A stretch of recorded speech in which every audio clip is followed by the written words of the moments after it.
My name is Daniel Ruiz, and if you had asked me 10 years ago whether I thought I'd be standing here today running a logistics tech company worth $37 million, I would have laughed until my sides hurt.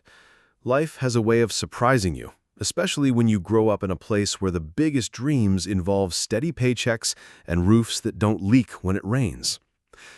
I was born in Cedar Falls, a small town in rural Iowa, where everybody knew everybody's business before you even knew it yourself. You couldn't buy a pack of gum at Miller's General Store without Mrs. Henderson asking about your entire family tree and whether your cousin's divorce was final yet. My father, Carlos, worked construction, coming home every evening with dirt under his fingernails and exhaustion in his shoulders. My mother, Rosa, cleaned houses for the wealthier families on the other side of town, the ones with manicured lawns and cars that weren't held together with duct tape and prayers. Before we jump back in, tell us where you're tuning in from, and if this story touches you, make sure you're subscribed, because tomorrow I've saved something extra special for you. They did their best with what they had, but sometimes I felt like furniture in my own home, present but unnoticed. My younger brother Miguel was born when I was 7, and from that moment on, he became the golden child. Mom would coo over his intelligent eyes, and Dad believed Miguel would achieve great things. I wasn't jealous exactly, but when you grow up watching all the attention flow toward your little brother, you learn to walk your own path without waiting for anyone to hold your hand. School was a struggle for me. I wasn't stupid, but I wasn't the type of student teachers remembered fondly either.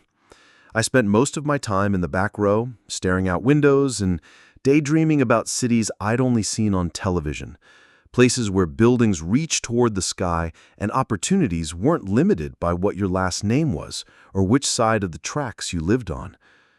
When I turned 19, I left. There was no dramatic argument or door slamming. I just knew that if I didn't go, I'd spend the rest of my life fixing other people's plumbing and complaining about the weather. I packed 2 duffel bags, scraped together $400 from my part-time job at the grain elevator, and caught a Greyhound bus to Chicago. The first months were brutal.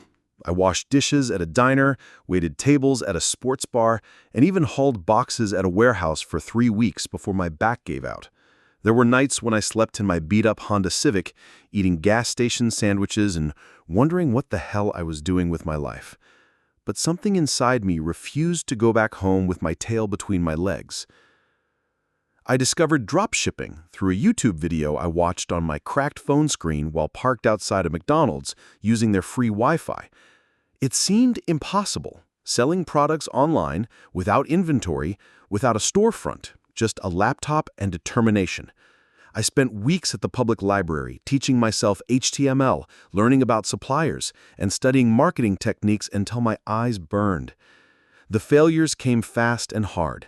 My first website looked like it was designed by a blindfolded teenager, and my initial advertising campaigns burned through my savings without generating a single sale. But then, on a Tuesday afternoon in November, someone in California bought an LED camping lantern from my site, $23.49. I actually whooped out loud in the library, earning glares from the elderly patrons reading newspapers. From that first sale, I built something bigger than I ever imagined. I worked 18-hour days, learning, failing, adapting, and gradually turning that trickle of orders into a steady stream. By year 3, I had employees. By year 5, I was generating millions in revenue. The logistics company I built connects small manufacturers with retailers across the Midwest, filling a gap I noticed during those early dropshipping days.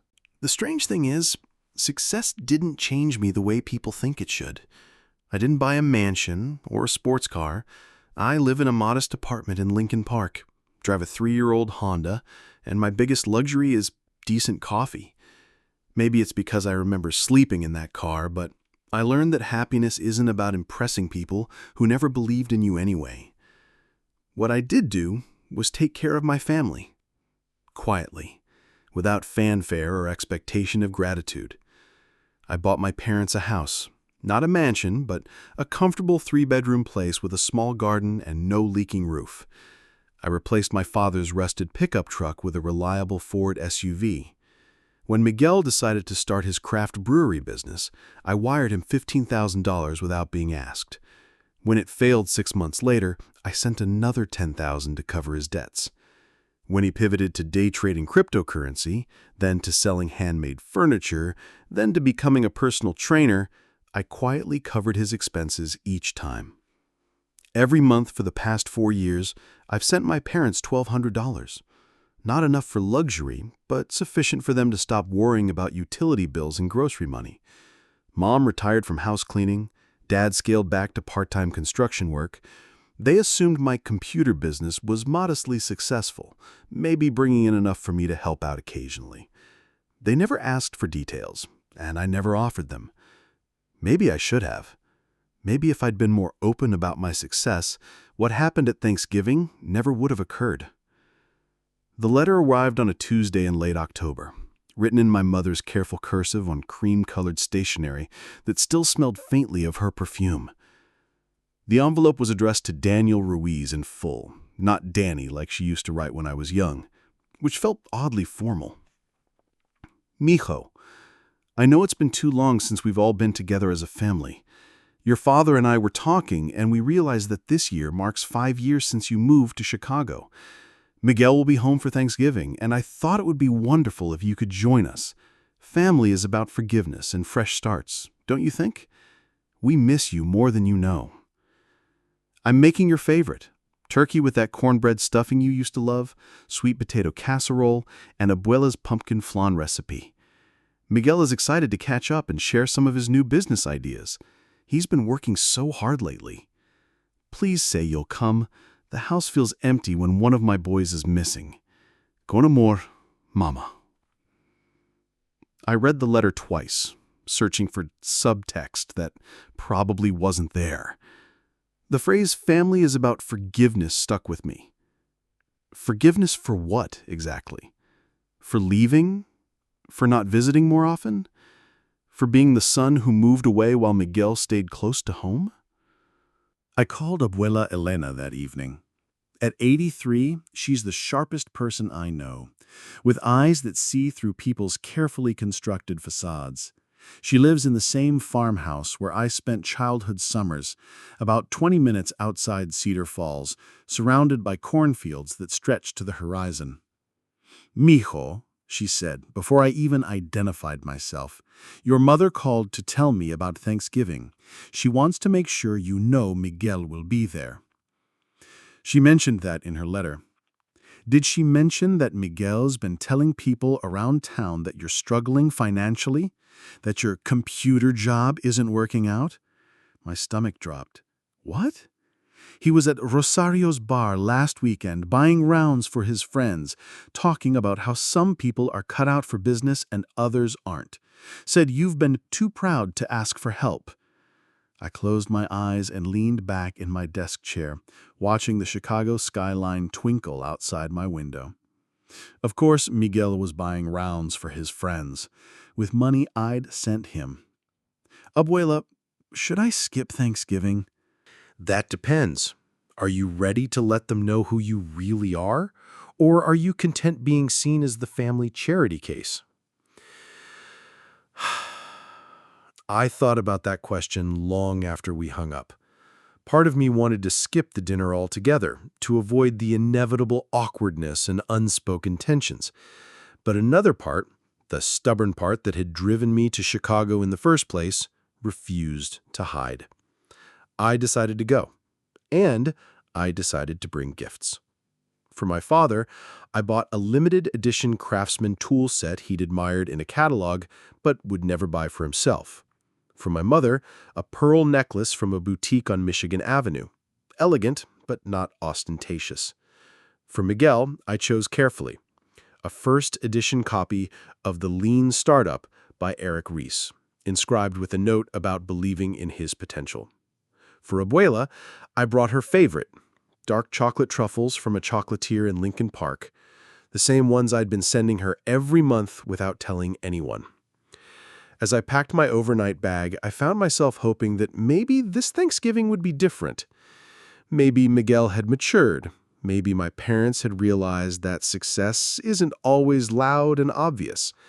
Maybe we could actually be a family again, instead of people connected only by shared DNA and old grudges. I should have listened to my instincts instead of my wishful thinking. The drive from Chicago to Cedar Falls takes about 3 hours on a good day, winding through small towns that look like postcards from an America that probably never existed, except in Norman Rockwell paintings. I made the trip on Thanksgiving morning, leaving before dawn to avoid traffic, watching the sun rise over frost-covered cornfields. Cedar Falls looked exactly the same as it did when I left 6 years ago. Main Street still had more empty storefronts than occupied ones. Miller's General Store still displayed the same hand-painted sign that had been there since I was 12. The water tower still bore the faded graffiti from the class of 2019 proclaiming eternal love between teenagers who probably broke up by Christmas. My parents' house sat on Maple Street, a modest 2-story with white siding and green shutters that I'd painted 3 summers before I left for Chicago. The front porch light was on despite the sunny morning, and smoke curled from the chimney. Mom's garden was dormant for winter, but I could see where she'd planted tulip bulbs in neat rows, planning for spring blooms she'd never taken for granted. I packed my overnight bag and the carefully wrapped gifts from the back seat. The front door opened before I could knock. Mom appeared, wearing her best apron over a burgundy dress, her hair styled in a way that suggested she'd been to the salon recently. She looked older than I remembered, with new lines around her eyes, but her smile was the same one that had sent me off to school every morning for 18 years. Mijo! She pulled me into a hug that smelled like vanilla and turkey and memories. You look so thin. Are you eating enough? I'm eating fine, Mala. Miguel, she called over her shoulder. Your brother's here. Miguel appeared in the doorway, grinning wide and looking exactly like what he was, a 25-year-old who'd never missed a meal or worried about rent. He'd filled out since I seen him last, his shoulders broader and his confidence more apparent. He wore a button-down shirt that probably cost more than I used to spend on groceries in a month back when I was sleeping in my car. Danny boy! He strode forward and clapped me on the shoulder hard enough to make me stumble. Good to see you, hermano. You look... He paused, taking in my jeans and flannel shirt. You look like yourself. I couldn't tell if that was a compliment or not. Dad emerged from the living room, moving with the careful gait of someone whose joints had absorbed too many years of physical labor. He extended his hand for a shake instead of offering a hug, which was his way. His grip was still firm, his palm still calloused, but there was something different in his eyes when he looked at me, a kind of polite distance, as if I were a neighbor he was being friendly with rather than his eldest son. Good to have you home, Daniel. Good to be here, Dad. From the kitchen came a voice that made my chest tighten with affection. Bring that boy in here before the turkey gets cold. Abuela Elena sat in the corner of the living room, her arthritis-gnarled hands working on a knitting project that looked like it might become a baby blanket. At 83, she moved slowly, but her dark eyes missed nothing. When she looked at me, I saw the same sharp intelligence that had guided me through childhood summers, the same unconditional love that had never wavered. Mijo, she said softly, come give your grandmother a proper hello. I knelt beside her chair and let her cup my face in her hands, the way she'd done since I was small enough to fit on her lap. You look tired, she murmured, quiet enough that the others couldn't hear. But strong, good. As I straightened, I caught her studying Miguel with an expression I couldn't quite read. Not disapproval exactly, but something close to it. The house swelled like Thanksgiving should. Turkey and sage, cinnamon and vanilla, the particular combination of scents that exists nowhere else except in the kitchens of people who learned to cook from their mothers and grandmothers. Mom had outdone herself, as usual. The dining room table was set with the good china that came out only for holidays and funerals. complete with cloth napkins and the silverware that had been a wedding gift 34 years ago. "Everything looks perfect, Mama," I said, and meant it. "Miguel helped," she said, beaming at him. "He's been here since Tuesday, helping me prepare." Miguel shrugged modestly. "Just doing my part. Family's important, you know?" The words were innocent enough, but something in his tone suggested they were directed at me, a gentle reminder that some sons stayed close to home, while others wandered off to chase impossible dreams in big cities. I decided to ignore the implication. This was Thanksgiving. We were family. We could manage one afternoon without old tensions surfacing. I should have known better. For the first hour, everything went exactly as Mom probably planned. We settled around the dining room table with the kind of easy conversation that makes you forget why family gatherings can be complicated. Dad carved the turkey with the ceremonial precision of someone who'd performed this ritual every November for decades. Mom fussed over everyone's plate, making sure we had enough of everything while insisting she wasn't hungry herself. Miguel entertained us with stories from his latest venture, something involving artisanal beard oils that he was convinced would revolutionize men's grooming. "The market research is incredible," he said, gesturing with his fork. "Men aged 25 to 45 are spending 30% more on personal care products than they did 5 years ago. This beard oil thing is just the beginning. I'm talking about a whole lifestyle brand." "That sounds wonderful, mijo," Mom said, refilling his wine glass. "You've always had such good business instincts." I bit my tongue and reached for the cranberry sauce. Miguel's good business instincts had led him through craft brewing, cryptocurrency day trading, handmade furniture, personal training, and now beard oil. Each venture had lasted about 6 months before he moved on to the next incredible opportunity. Each failure had been cushioned by money I'd quietly transferred to his account. Dad launched into a story about the construction project he'd been working on, a new bank branch going up on the other side of town.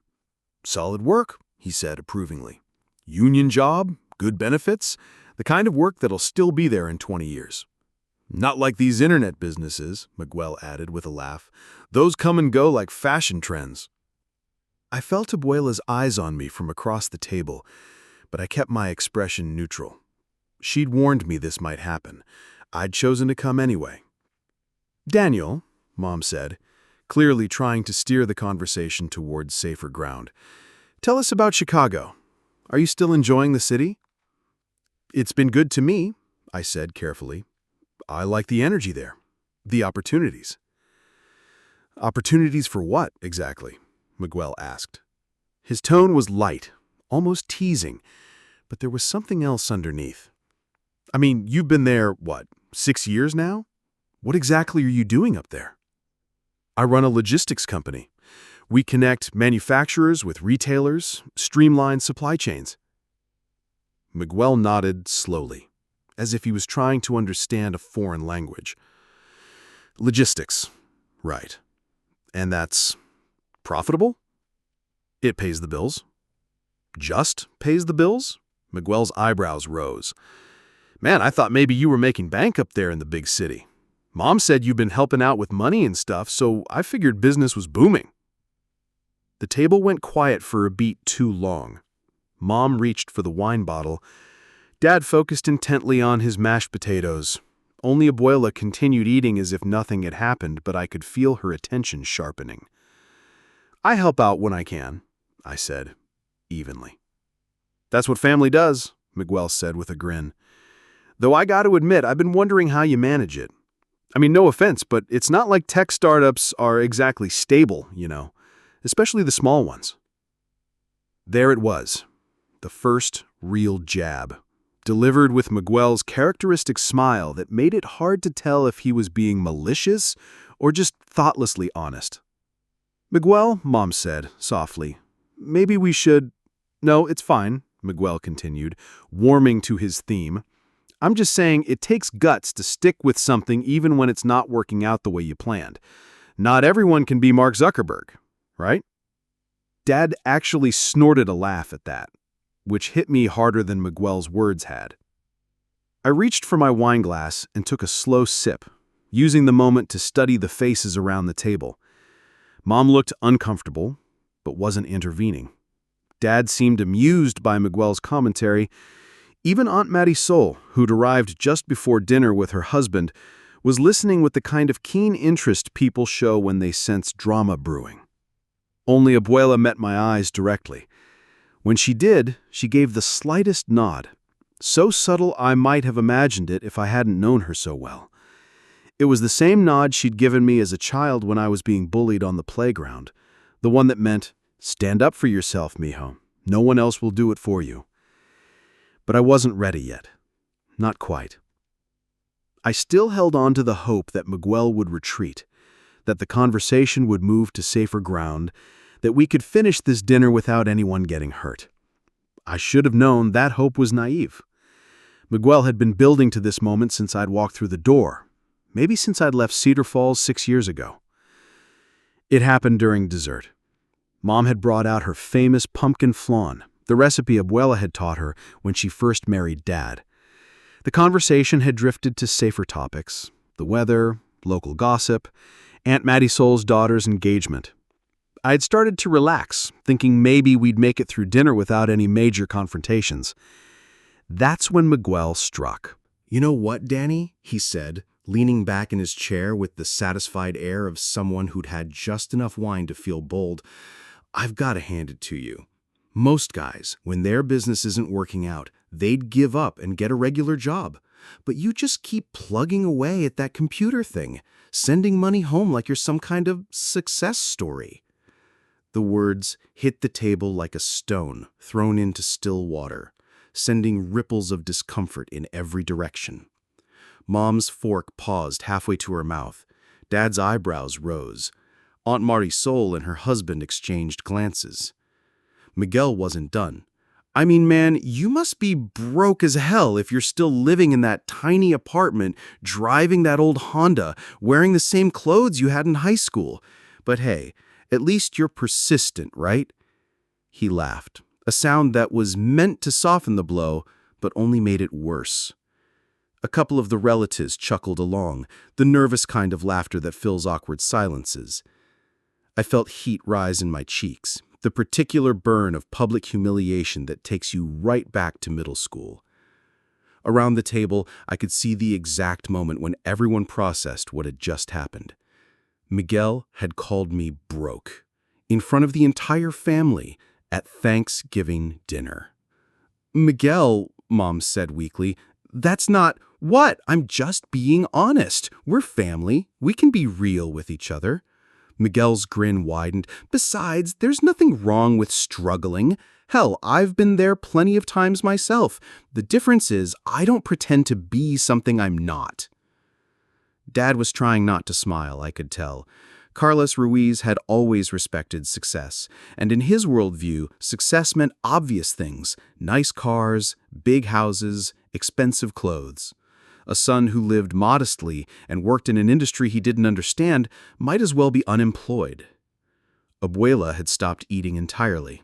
She sat perfectly still, her dark eyes moving from Miguel to me and back again, waiting to see how this would play out. I felt something shift inside me, like a gear clicking into place. For 6 years, I'd accepted my family's perception of me as the dreamer who'd never quite made it. I'd sent money quietly, helped without fanfare, supported Miguel's ventures without seeking credit or recognition. I'd done it because I loved them, because I wanted to prove that success hadn't changed me, because I believed that humility was more valuable than pride. But sitting there, watching Miguel mock me while wearing a shirt I'd paid for, living off money I'd earned, I realized that humility without respect isn't virtue. It's just weakness. I reached down to my overnight bag beside my chair and pulled out a manila envelope I'd brought with me, thick with papers I'd printed before leaving Chicago. I'd originally planned to show them my quarterly reports, maybe share some of my success stories, help them understand what I'd built. I'd imagined a moment of family pride, of finally being seen for who I'd become. Instead, I was about to use those documents as weapons. I set the envelope on the table next to my dessert plate. The conversation died as everyone stared at it. "Miguel," I said quietly, "before you finish explaining to everyone how broke I am, there's something I think you should see." I opened the envelope with deliberate calm, like I was reviewing documents at a business meeting rather than preparing to detonate my family's assumptions. The papers rustled in the sudden quiet. Bank statements, transaction records, profit and loss reports from my company. "What's all that?" Miguel asked, but his cocky grin had faltered slightly. I pulled out the top document, my most recent quarterly statement, and set it face down on the table. "For the past 4 years, I've been sending Mom and Dad $1,200 every month. No questions asked, no strings attached." Mom's face went pale. "Daniel, you don't need to." When you started the brewery, Miguel, I wired you $15,000. When that failed, I covered your $10,000 debt to the equipment supplier. I placed another document on the growing pile. The cryptocurrency trading account that lost $8,000, that was my money too. Miguel's mouth opened, then closed. Around the table, the relatives had gone completely still. "The down payment on this house? Mine. Dad's truck? Mine. That modest help you thought I was providing?" I flipped over the bank statement, showing a balance with more zeros than most people see in a lifetime. This is what computer stuff looks like when you actually know what you're doing. I slid the bank statement across the table where everyone could see it. $37,423,000, current balance. "Miguel, that Jeep in the driveway, the monthly payments come out of an account I set up for you.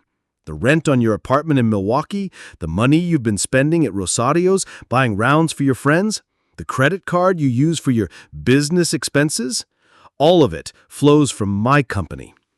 Miguel stared at the numbers like they were written in a foreign language. That can't be real." "Daniel," Dad said quietly, "why didn't you tell us?" "Because I didn't want it to change anything.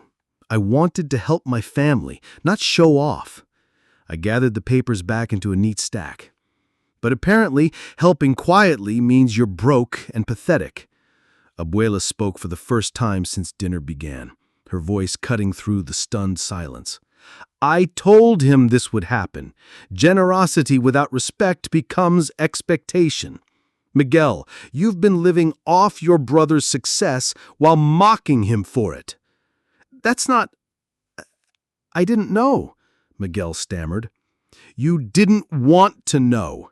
It was easier to assume I was failing." Miguel's confusion transformed into anger with a startling speed. "So what? You've been keeping score this whole time? Making all of us into charity cases while you play the big shot? I never asked for gratitude. I just expected basic respect." "Respect," Miguel laughed bitterly. "You disappeared for 6 years, barely visit, act all mysterious about your work, and now you want to embarrass us with spreadsheets?" "Miguel, stop," Mom pleaded, but her voice lacked conviction. Dad cleared his cough uncomfortably. "Son, we appreciate everything, but there was no need to make a spectacle." The familiar weight of family disappointment settled on my shoulders.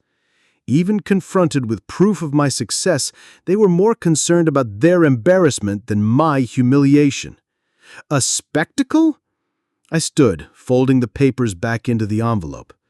"You're right, Dad. I should have let Miguel continue explaining how pathetic I am. Much more dignified." Abuela pushed herself up from her chair with surprising agility. "I'm leaving with Daniel. Rosa, thank you for dinner, but your son has more sense than the rest of you combined."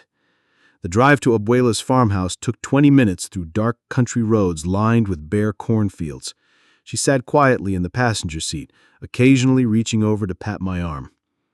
"You did the right thing, mijo," she finally said as we pulled into her driveway. "Did I? They're my family. Maybe I should have handled it differently." "Family isn't about blood, Daniel. It's about how people treat you when they think you have nothing to offer. She opened her car door, pausing. Miguel has been telling people around town that you're a failure who sponges off your parents. How long were you going to let that continue?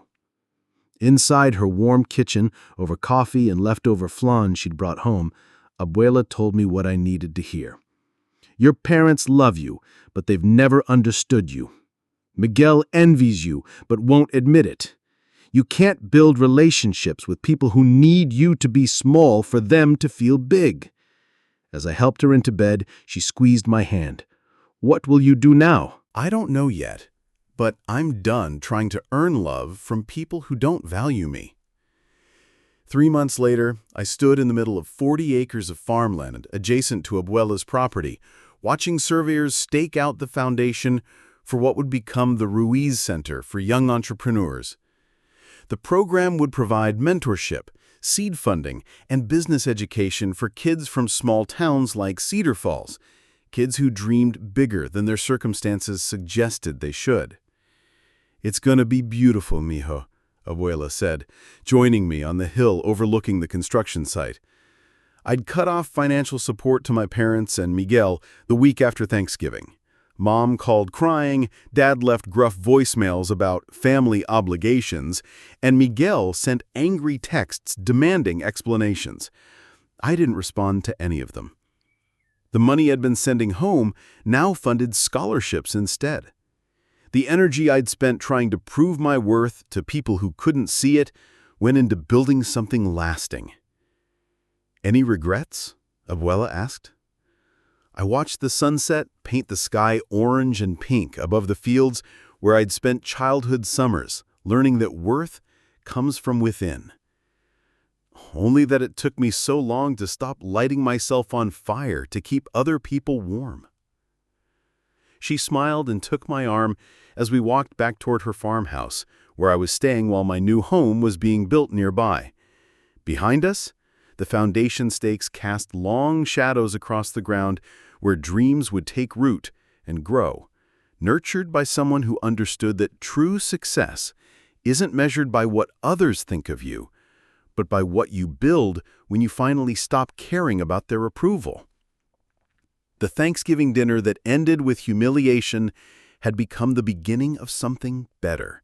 A life built on my own terms, surrounded by people who valued what I offered rather than diminished what I'd achieved. Up next, we have 2 more incredible stories that are waiting for you. Just click the image you want to watch and it'll take you there. If you enjoyed this video, make sure to subscribe. It would mean a lot.